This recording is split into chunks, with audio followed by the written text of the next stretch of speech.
নমস্কাৰ আজি হৈছে 16 অক্টোবৰ বৃহস্পতিবাৰ এই মুহূৰ্তত সমগ্ৰ ৰাজ্যবাসীৰ বাবে আহি পৰিছে আজি সন্ধিয়াৰ বহুকেইটা ডাঙৰ খবৰ এই মুহূৰ্তত জনাইছো আজিৰ প্ৰথমটো খবৰে সমগ্ৰ ৰাজ্যবাসীৰ বাবে এটি ডাঙৰ খবৰ বিগ ব্ৰেকিং নিউজ আহি গল গ্ৰীণ সিগনেল জুবিন গাৰ্গৰ ঘটনাৰ তদন্তৰ বাবে সিংগাপুৰলৈ যাবলৈ সাজু হৈছে এছআইটি হয় ঠিকে শুনিছে আহি গল গ্ৰীণ সিগনেল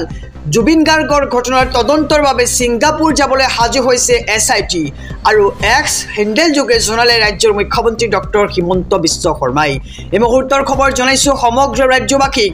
20 অক্টোবৰত সিংগাপুৰলৈ যাব অসম আৰক্ষীৰ এটা বিশেষ দল এছআইটিৰ সৈতে সিংগাপুৰ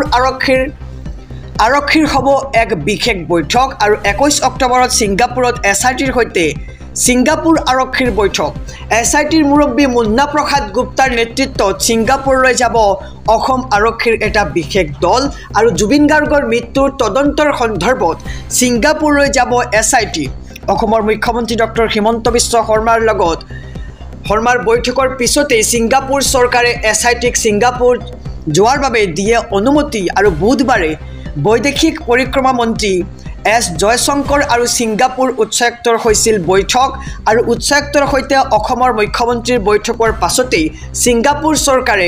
এছআইটিক সিংগাপুৰ যোৱাৰ অনুমতি দিয়ে আৰু এক্স হেণ্ডেল যোগে ঘোষণা কৰিছে ৰাজ্যৰ মুখ্যমন্ত্ৰী ডক্টৰ হিমন্ত বিশ্ব শৰ্মাই এই মুহূৰ্তৰ খবৰ জনাইছো এক ভাল খবৰ কিয়নো এবাৰ এছআইটিৰ দলে সিংগাপুৰত গৈ তদন্ত কৰিব জুবিন গাৰ্গৰ মৃত্যুৰ সেই ঘটনাৰ আৰু 20 অক্টোবৰত সিংগাপুৰলৈ যাব অসম আৰক্ষীৰ এটা বিশেষ দল এছআইটিৰ সৈতে সিংগাপুৰ আৰক্ষীৰ হ'ব বিশেষ বৈঠক আৰু 21 অক্টোবৰত সিংগাপুৰত এছআইটিৰ সৈতে সিংগাপুৰ আৰক্ষীৰ বৈঠক আৰু 21 অক্টোবৰত সিংগাপুৰত এছআইটিৰ সৈতে সিংগাপুৰ আৰক্ষীৰ বৈঠক আৰু এছআইটিৰ মুৰব্বী মুন্না প্ৰসাদ গুপ্তাৰ নেতৃত্বত সিংগাপুৰলৈ যাব অসম আৰক্ষীৰ দল এই মুহূৰ্তত জনাইছো আজিৰ দ্বিতীয় নম্বৰ খবৰটো ৰাজ্যবাসীৰ বাবে আৰু এটি ডাঙৰ খবৰ বিগ ব্ৰেকিং নিউজ আজি আৰক্ষীৰ জিম্মাৰ পৰা ম্যাদ খুলিছে বাদ্যযন্ত্ৰী শেখৰজ্যোতি গোস্বামী আৰু অমৃত প্ৰভা মহন্তৰ এই মুহূৰ্তৰ খবৰ জনাইছো আজি আৰক্ষীৰ জিম্মাৰ পৰা ম্যাদ খুলিছে বাদ্যযন্ত্ৰী শেখৰজ্যোতি গোস্বামী আৰু অমৃত প্ৰভা মহন্ত যি জুবিন গাৰ্গৰ সহকাৰী কণ্ঠশিল্পী আছিল আৰু শেখৰজ্যোতি গোস্বামী লগতে অমৃত প্ৰভা কাইলৈ হাজিৰ কৰোৱা হ'ব আদালতত কিন্তু কি পদক্ষেপ গ্ৰহণ কৰিব যেহেতু বুধবাৰৰ দিনে এক অপ্ৰীতিকৰ পৰিস্থিতিৰ সৃষ্টি হৈছিল যি পৰিস্থিতি কোনোৱে কল্পনা কৰা নাছিল জুবিন গাৰ্গৰ মূল অভিযুক্ত শ্যামকলু মহন্ত আৰু সিদ্ধাৰ্থ শৰ্মাক বাক্সাৰ কাৰাগাৰলৈ নিয়াতেই যি পৰিস্থিতি সেয়া অধিক ভয়াৱহ হৈ পৰিছিল কিন্তু এই দুই অভিযুক্ত শেখৰজ্যোতি গোস্বামী আৰু অমৃত প্ৰভাক লৈ আদালতে সিদ্ধান্ত ল'ব তাক লৈ এতিয়া চিন্তা চৰ্চা অব্যাহত আছে আৰু 2 অক্টোবৰত গ্ৰেপ্তাৰ হৈছিল শেখৰজ্যোতি গোস্বামী আৰু অমৃত প্ৰভা মহন্ত 14 দিনৰ আৰক্ষীৰ জিম্মাত দিয়া হৈছিল দুয়োকে আৰু শেখৰজ্যোতি গোস্বামী অমৃত প্ৰভাৰ ক্ষেত্ৰত কি সিদ্ধান্ত ল'ব আদালতে সেয়া হৈছে লক্ষণীয় দৃষ্টি নিবদ্ধ আছে সমগ্ৰ অসমবাসীৰ আৰু আজি আৰক্ষীৰ জিম্মাৰ পৰা ম্যাদ খুলিছে বাদ্যযন্ত্ৰী শেখৰজ্যোতি গোস্বামী আৰু কণ্ঠশিল্পী অমৃত প্ৰভা মহন্তৰ আৰু শেখৰজ্যোতি গোস্বামী আৰু অমৃত প্ৰভাক কাইলৈ হাজিৰ কৰোৱা হ'ব আদালতত আৰু 2 অক্টোবৰত গ্ৰেপ্তাৰ হৈছিল শেখৰজ্যোতি গোস্বামী আৰু অমৃত প্ৰভা মহন্ত আহিছো পৰৱৰ্তী খবৰৰ মাজলৈ বুধবাৰে বাক্সাত সংঘটিত হোৱা এই ঘটনাৰ বাবে দায়ী কোন আৰক্ষী বিষয়া নে সাধাৰণ ৰাইজ এই মুহূৰ্তৰ খবৰ জনাইছো আৰক্ষী বিষয়া গীতাৰ্থ দেৱশৰ্মাৰ বাবে বাক্সাত হৈছিল অগ্নিগৰ্ভা পৰিস্থিতি জুবিন অনুৰাগীৰ ওপৰত জঁপিয়াই পৰিছিল আৰক্ষী বিষয়াজনক নিলম্বন কৰিলে সেয়া ভাল হ'ব বাক্সাৰ পৰিস্থিতি এনেদৰে এতিয়া দাবী জনোৱা হৈছে বাক্সাৰ এএছপি গীতাৰ্থ দেৱশৰ্মাক লৈ APWৰ সভাপতি অভিজিত শৰ্মাৰ এই বিস্ফোৰণ গীতাৰ্থ দেৱশৰ্মাৰ চাকৰিক লৈও প্ৰশ্ন উত্থাপন অভিজিত শৰ্মাৰ আৰু গীতাৰ্থ দেৱশৰ্মাৰ নিযুক্তিৰ ওপৰত প্ৰশ্ন আনিছিল বিপ্লৱ শৰ্মা আয়োগৰ প্ৰতিবেদনে আৰু পুতেকক ৰক্ষণাবেক্ষণ দিবলৈ জুবিনৰ বিৰুদ্ধে মন্তব্য কৰিছে হিতেশ দেৱশৰ্মাই আৰক্ষী বিষয়া গীতাৰ্থ দেৱশৰ্মাৰ বাবেই বাক্সাত হৈছিল এই অগ্নিগৰ্ভা পৰিস্থিতি খবৰ আহি পৰিছে জনাইছো খবৰ জুবিন অনুৰাগীৰ ওপৰত জঁপিয়াই পৰিছিল আৰক্ষী বিষয়াজন আৰু তাৰ পিছতে বাক্সাত সৃষ্টি হৈছে এনে অপ্ৰীতিকৰ পৰিস্থিতি আৰু আৰক্ষীৰ বিষয়াজনক নিলম্বন কৰিলেহে ভাল হ'ব বাক্সাৰ পৰিস্থিতি এতিয়া দাবী জনোৱা হৈছে আৰু বাক্সাৰ এএছপি গীতাৰ্থ দেৱ শৰ্মাক লৈ এপিডব্লিউৰ সভাপতি অভিজিৎ শৰ্মাৰ বিস্ফোৰণ দেখিবলৈ পোৱা গৈছে আহিছো পৰৱৰ্তী খবৰৰ মাজলৈ ৰাজ্যবাসীৰ বাবে আৰু এটি ডাঙৰ খবৰ ফুল একশ্যন মুডত অসম আৰক্ষী আৰু ৰেপিড একশ্যন ফ'ৰ্চ হাই ছিকিউৰিটি জোনত ৰখা হৈছে বাক্সাৰ কাৰাগাৰ এই মুহূৰ্তৰ খবৰ জনাইছোঁ ফুল একশ্যন মুডত আৰক্ষী বাহিনী বাক্সাৰ অলিয়ে গলিয়ে ৰেপিড একশ্যন ফ'ৰ্চ দেখিবলৈ পোৱা গৈছে হাই ছিকিউৰিটি জোনত ৰখা হৈছে বাক্সাৰ জিলা কাৰাগাৰ আৰু জিলা কাৰাগাৰৰ আশে পাশে কাৰফিউ জাৰি কৰা হৈছে স্থায়ী বাসিন্দাৰ বাহিৰে কোনো অন্য ব্যক্তি প্ৰৱেশ কৰিব নোৱাৰিব সম্পূৰ্ণ নিয়ন্ত্ৰণলৈ অনাৰ প্ৰয়াস কৰা হৈছে বাক্সাৰ পৰিস্থিতি বাক্সা জিলা কাৰাগাৰত শীৰ্ষ পৰ্যায়ৰ আৰক্ষী বিষয়া মোতায়েন কৰা হৈছে ফুল একশ্যন মুডত এতিয়া আৰক্ষী বাহিনী এই মুহূৰ্তৰ খবৰ জনাইছোঁ জিলা কাৰাগাৰৰ আশে পাশে কাৰফিউ জাৰি কৰা হৈছে সম্পূৰ্ণ নিয়ন্ত্ৰণলৈ অনাৰ প্ৰয়াস কৰা হৈছে বাক্সাৰ পৰিস্থিতি বাক্সা জিলা কাৰাগাৰত শীৰ্ষ পৰ্যায়ৰ আৰক্ষী বিষয়া ইতিমধ্যে মোতায়েন কৰা হৈছে আৰু ফুল একশ্যন মুডত আছে আৰক্ষী বাহিনী আৰু ৰেপিড একশ্যন ফ'ৰ্চ এই মুহূৰ্তত জনাইছোঁ এটি ব্ৰেকিং নিউজ বাক্সাত যুদ্ধংদেহী পৰিৱেশ কাৰাগাৰৰ সমীপথত প্ৰৱেশ নিষেধ এই মুহূৰ্তৰ খবৰ জনাইছোঁ সমগ্ৰ ৰাজ্যবাসীক বাক্সা কাৰাগাৰৰ পথেৰে সাধাৰণ লোকৰ প্ৰৱেশ নিষেধ কৰা হৈছে কেৱল স্থানীয় লোকেহে অহা যোৱা কৰিব পাৰিব সেই পথেৰে আৰু জৰুৰীকালীন অৱস্থাত হে প্ৰৱেশৰ অনুমতি দিয়া হৈছে কালিৰ ঘটনাৰ পাছতেই প্ৰশাসনে জাৰি কৰিলে এই নিৰ্দেশনা আৰু ইতিমধ্যে 500 মিটাৰ ভিতৰত জাৰি কৰা হৈছে 163 ধাৰা আৰু কাৰাগাৰৰ সমীপথত সমাবেত হ'ব নোৱাৰিব 5 জনৰ অধিক লোক আজিও কৰ্তন থাকিব বাক্সাৰ ইণ্টাৰনেট সেৱা আৰু বাক্সা জিলাবাসীৰ বাবে এক বেয়া খবৰ কিয়নো আজিও কৰ্তন থাকিব বাক্সাৰ ইণ্টাৰনেট সেৱা কাৰাগাৰৰ চৌপাশে মোতায়েন কৰা হৈছে আৰক্ষী বাহিনীৰ কেইবাটাও দল আৰু হাজাৰ হাজাৰ আৰক্ষী CRPF কামাণ্ডো নিয়োগ কৰা হৈছে বাক্সাত আৰু যিকোনো পৰিস্থিতিৰ মোকাবিলা কৰিবলৈ সাজু হৈছে প্ৰশাসন বাক্সা কাৰাগাৰৰ পথেৰে সাধাৰণ লোকৰ প্ৰৱেশ নিষেধ কৰা হৈছে আৰু কেৱল স্থানীয় লোকহে অহা যোৱা কৰিব পাৰিব এই পথেৰে আৰু জৰুৰীকালীন অৱস্থাতহে প্ৰৱেশৰ অনুমতি দিয়া হৈছে আৰু কালিৰ ঘটনাৰ পাছতে প্ৰশাসনে জাৰি কৰিছে এই নিৰ্দেশনা ইতিমধ্যে 500 মিটাৰ ভিতৰত জাৰি কৰা হৈছে 163 ধাৰা কাৰাগাৰৰ সমীপথত সমাবেত হ'ব নোৱাৰিব 5 জনতকৈ অধিক লোক আহিছো পৰৱৰ্তী খবৰৰ মাজলৈ ৰাজ্যবাসীৰ বাবে আৰু এটি ডাঙৰ খবৰ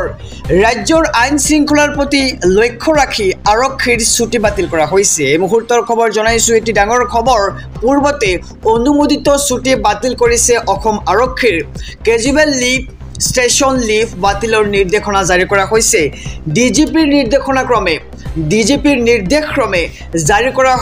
নিৰ্দেশনা তাৎক্ষণিকভাৱে ইতিমধ্যে বাতিল কৰা হৈছে জুবিনৰ মৃত্যুক লৈ ৰাজ্যজুৰি সাব্যস্ত হৈ আছে বিশাল প্ৰতিবাদ বাক্সা কাৰাগাৰৰ সন্মুখত বুধবাৰে হৈছিল এক ভয়ংকৰ পৰিস্থিতি যি সমগ্ৰ ৰাজ্যবাসী অৱগত আৰু ৰাজ্যৰ আইন শৃংখলা পৰিস্থিতিলৈ চাই আৰক্ষীৰ ছুটি বাতিল কৰা হৈছে ইতিমধ্যে পূৰ্বতে অনুমোদিত ছুটি বাতিল অসম আৰক্ষীৰ কেজুৱেল লিভ ষ্টেচন লিভ বাতিলৰ নিৰ্দেশনা জাৰি কৰা হৈছে আৰু ডিজিপিৰ নিৰ্দেশক্ৰমে জাৰি কৰা নিৰ্দেশনা তাৎক্ষণিকভাৱে বলবৎ কৰা হৈছে এই মুহূৰ্তত জনাইছোঁ আৰু এটি ব্ৰেকিং নিউজ কেনেকৈ আয়োজন কৰা হৈছিল ছিংগাপুৰৰ ইয়থ পাৰ্টিত সেইদিনা কি হৈছিল প্ৰথমবাৰলৈ কেমেৰাৰ সন্মুখত মুখ খুলিছে ছিংগাপুৰৰ অভিমন্যু এই মুহূৰ্তৰ খবৰ জনাইছোঁ এক ডাঙৰ খবৰ কেনেকৈ আয়োজন কৰা হৈছিল ইয়থ পাৰ্টি তাক লৈ প্ৰশ্ন উত্থাপিত হৈছিল আৰু ইয়থ পাৰ্টিত সেইদিনা কি হৈছিল সকলোবোৰ কথা বিৱৰি কৈছে এতিয়া ছিংগাপুৰৰ অভিমন্যুৱে প্ৰথমবাৰলৈ কেমেৰাৰ সন্মুখত মুখ খুলিলে ছিংগাপুৰৰ অভিমন্যুৱে তন্ময় ফুকন আছিল ইয়থ পাৰ্টিৰ আয়োজক আৰু ইয়থখন বুক কৰিছিল তন্ময় ফুকনে কোনে কি খাব কিমান সময় পাৰ্টি কৰিব হিচাপ আছিল তন্ময়ৰ হাতত আৰু জুবিন গাৰ্গৰ মেইন মেনু সেট কৰিছিল তন্ময় ফুকনে আৰু পুৱা জুবিন গাৰ্গে কি খাইছিল তাক লৈ প্ৰশ্ন উঠিছে আৰু পানীত নমাৰ পূৰ্বে জুবিন গাৰ্গে কি কৰিছিল সকলো পোহৰলৈ আহিছে এতিয়া আৰু সমগ্ৰ ৰাজ্যবাসীয়ে লাহে লাহে সকলোবোৰ গম পাই যাব কিয়নো এবাৰ ছিংগাপুৰৰ অভিমন্যুৱে মুখ খুলিছে অভিমন্যুৱে ক'লে ইয়তখন মই বুক কৰা নাছিলোঁ তন্ময়ে কৰিছিল সকলোবোৰ কাম আৰু ছিংগাপুৰ আৰক্ষীৰ আগত আমি কেইবাবাৰো ভাষ্য প্ৰদান কৰিবলগীয়া হৈছিল আৰু আমাৰ ফোনৰ ৰেকৰ্ড সংগ্ৰহ কৰিছিল ছিংগাপুৰ আৰক্ষীয়ে প্ৰথম সমন জাৰি কৰোঁতে আমি ছিংগাপুৰ আৰক্ষীৰ আগত সাক্ষ্য দি আছিলোঁ তাৰ পিছত আমি অসমৰ তদন্তত সহযোগিতা কৰাৰ কথা জনাওঁ অসম আৰক্ষীক আৰু তাৰ পিছত ছিংগাপুৰ আৰক্ষীৰ অনুমতি লৈ আমি অসমলৈ আহিছোঁ আৰু কেনেকৈ আয়োজন কৰা হৈছিল ইয়ত পাৰ্টি সকলোবোৰ কথা বিৱৰি কৈছে এইবাৰ CIDৰ কাৰ্যালয়ত ইয়ত পাৰ্টিত সেইদিনা কি হৈছিল সকলোবোৰ কথা কৈছে অভিমন্যু আৰু তন্ময়ে আৰু প্ৰথমবাৰলৈ কেমেৰাৰ সন্মুখত মুখ খুলিছে ছিংগাপুৰৰ অভিমন্যুৱে আহিছো পৰৱৰ্তী খবৰৰ মাজলৈ ৰাজ্যবাসীৰ বাবে আৰু এটি ডাঙৰ খবৰ পুত্ৰক বিচাৰি বাক্সা জিলা কাৰাগাৰৰ সন্মুখত অসহায় পিতৃ মাতৃ পৰীক্ষা দি উভতি অহা পুত্ৰক আটক কৰিছিল আৰক্ষীয়ে কাৰাগাৰৰ সন্মুখত পুত্ৰক বিচাৰি হিয়া ধাকৰি কান্দিলে এহাল পিতৃ মাতৃয়ে লাঠি দেখুৱাই আৰক্ষীয়ে খেদি পঠিয়ালে অসহায় মাতৃক আৰু আৰক্ষীৰ ভৰিত ধৰি পুত্ৰক মোকলাই দিবলৈ অনুৰোধ জনাইছে মাতৃগৰাকীয়ে আৰু মহিলাগৰাকীক আৰক্ষীয়ে কৰা এই ব্যৱহাৰক লৈ উঠিছে এতিয়া প্ৰশ্ন পুত্ৰক বিচাৰি বাক্সা জিলাৰ কাৰাগাৰৰ সন্মুখত অসহায় পিতৃ মাতৃক দেখিবলৈ পোৱা গৈছে আৰু পুত্ৰক বিচাৰি বাক্সা জিলা কাৰাগাৰৰ সন্মুখত পিতৃ মাতৃক দেখিবলৈ পোৱা গৈছে এই মুহূৰ্তত জনাইছো আৰু এটি ব্ৰেকিং নিউজ বাক্সালৈ যাব DGP হৰমিত সিং কাৰাগাৰৰ পৰা 500 মিটাৰ ব্যাসাৰ্ধলৈ সোমাবলৈ দিয়া নাই কোনো লোকক বাতিল কৰা হৈছে সকলো আৰক্ষীৰ ছুটি এই মুহূৰ্তৰ খবৰ জনাইছো সমগ্ৰ ৰাজ্যবাসীক বাক্সাত নিখাৰ পৰা গিজগিজাই আছে আৰক্ষী কাৰাগাৰৰ পৰা 500 মিটাৰ ব্যাসাৰ্ধলৈ সোমাবলৈ দিয়া নাই কোনো লোকক আৰু কাৰাগাৰৰ পৰা 500 মিটাৰ ব্যাসাৰ্ধলৈ কোনো লোকৰ এতিয়া প্ৰৱেশ নিষিদ্ধ কৰা হৈছে লাঠি তৰৱাল ডেগাৰ আদি ওলাই অহাক লৈ নিষেধাজ্ঞা জাৰি কৰা হৈছে আৰু বাক্সালৈ আৰক্ষীৰ সঞ্চালক প্ৰধান হৰমিত সিং সকলো পৰিস্থিতি নিয়ন্ত্ৰণ কৰি ৰখাৰ নিৰ্দেশ দিছে আৰক্ষীক আৰু বাক্সাৰ দাঁতিকাষৰীয়া জিলাৰ আৰক্ষীৰ সৈতেও আলোচনাত বহিব DGP হৰমিত সিঙে আৰু বৰ্তমানো কৰ্তন কৰি থোৱা হৈছে বাক্সাৰ ইণ্টাৰনেট সেৱা অসৎ উদ্দেশ্যৰে কোনো যাতে ৰাজপথলৈ নাহে তাৰ বাবে এক বিশেষ ব্যৱস্থা কৰা হৈছে আৰু তাৰ ওপৰত কড়া নজৰ ৰাখিছে আৰক্ষীয়ে অসমৰ সাম্প্ৰতিক পৰিস্থিতিৰ ওপৰত নজৰ ৰাখি আৰক্ষীয়ে লৈছে বিশেষ সিদ্ধান্ত বাতিল কৰা হৈছে সকলো আৰক্ষীৰ ছুটি কাৰাগাৰৰ পৰা 500 মিটাৰ ব্যাসাৰ্ধলৈ সোমাবলৈ দিয়া হোৱা নাই কোনো সাধাৰণ লোকক আহিছো অনেক খবৰৰ মাজলৈ 11 হাজতিৰ সৈতে বাক্সা কাৰাগাৰত প্ৰথম নিশা শ্যামকানু মহন্ত সিদ্ধাৰ্থ শৰ্মা আৰু সন্দীপন গাৰ এই মুহূৰ্তৰ খবৰ জনাইছো সমগ্ৰ ৰাজ্যবাসীক 11 হাজতিৰ লগত বাক্সা কাৰাগাৰত প্ৰথমটো নিশা একেলগে থাকিল শ্যামকানু মহন্ত সিদ্ধাৰ্থ শৰ্মা সন্দীপন গাৰ লগতে দুই দেহৰক্ষী আটক ধুনীয়া কাৰাগাৰত 5 অভিযুক্তৰ 24টা ঘণ্টা 14 দিনৰ বাবে বাক্সা জিলা কাৰাগাৰতে থাকিব 5জন অভিযুক্ত আৰু বুধবাৰে 5 অভিযুক্তক লৈ যোৱা হৈছিল বাক্সা জিলা কাৰাগাৰলৈ আৰু বুধবাৰে সংঘটিত হৈছিল এই বিক্ষিপ্ত ঘটনা আৰু 11 হাজতিৰ লগতে বাক্সা কাৰাগাৰত প্ৰথমটো নিশা একেলগে থাকিব শ্যামকানু মহন্ত সিদ্ধাৰ্থ শৰ্মা আৰু জুবিন গাৰ্গৰ দুই দেহৰক্ষী আহিছো অনেক খবৰৰ মাজলৈ ৰাজ্যবাসীৰ বাবে আৰু এটি ডাঙৰ খবৰ গৰিমা শইকীয়া গাৰ্গৰ পোষ্ট শ্বেয়াৰ কৰি সকলোকে ধৈৰ্য ধৰাৰ আহ্বান জুবিন গাৰ্গৰ ভগ্নী পালমিৰ এই মুহূৰ্তৰ খবৰ জনাইছো সকলোৱে নিজৰ ছ'চিয়েল মিডিয়াত ব্যৱহাৰ কৰিছে #justice4jubin garg আৰু জুবিন গাৰ্গৰ ন্যায়ৰ বাবে আপুনিও এই ভিডিঅ'ৰ কমেণ্ট বক্সত লিখক #justice4jubin garg গৰিমা শইকীয়া গাৰ্গৰ পোষ্ট শ্বেয়াৰ কৰি জুবিন গাৰ্গৰ ভগ্নী পালমিৰ পোষ্ট দেখিবলৈ পোৱা গৈছে এই মুহূৰ্তৰ খবৰ জনাইছো সকলোকে ধৈৰ্য ধৰাৰ আহ্বান জনাইছে ভগ্নী পালমি আৰু শান্তিপূৰ্ণ পৰিস্থিতি সকলোকে বৰ্তাই ৰখাৰ আহ্বান জনাইছে আৰু যেহেতু বুধবাৰে বাক্সাত এনেধৰণৰ পৰিস্থিতি কেতিয়াও কোনেও কল্পনা নকৰা পৰিস্থিতি বিৰাজ কৰিছে বাক্সাত আৰু তাৰ বাবে বাক্সাত কৰ্তন কৰি দিয়া হৈছে ইণ্টাৰনেট সেৱা লগতে 163 ধাৰা জাৰি কৰা হৈছে গতিকে সমগ্ৰ অসম জুৰি যাতে এনে পৰিৱেশৰ সৃষ্টি নহয় তাৰ বাবে জুবিন গাৰ্গৰ ভগ্নী পালমিয়ে এক সামাজিক মাধ্যমত পোষ্ট শ্বেয়াৰ কৰি কৈছে যে সকলোৱে ধৈৰ্য ধৰিব লাগিব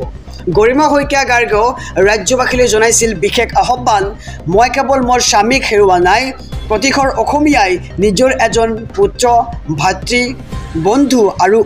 অভিভাৱকক হেৰুৱাইছে বিশ্বজুৰি তেওঁক ভাল পোৱা বহুজনে আপোন এজনক হেৰুৱাইছে সকলোৰে মন মগজু দুখ কষ্ট আৰু বহু প্ৰশ্নৰে ভাৰাক্ৰান্ত হৈ আছে সকলোকে শান্তি আৰু সম্প্ৰীতিৰ বাতাবৰণ অব্যাহত ৰখাৰ আহ্বান জনাইছে গৰিমা শইকীয়া গাৰ্গেও আৰু সামাজিক মাধ্যমত মাছ লিখা গৰিমা শইকীয়া গাৰ্গৰ এই আৱেগিক পোষ্ট দেখিবলৈ পোৱা গৈছে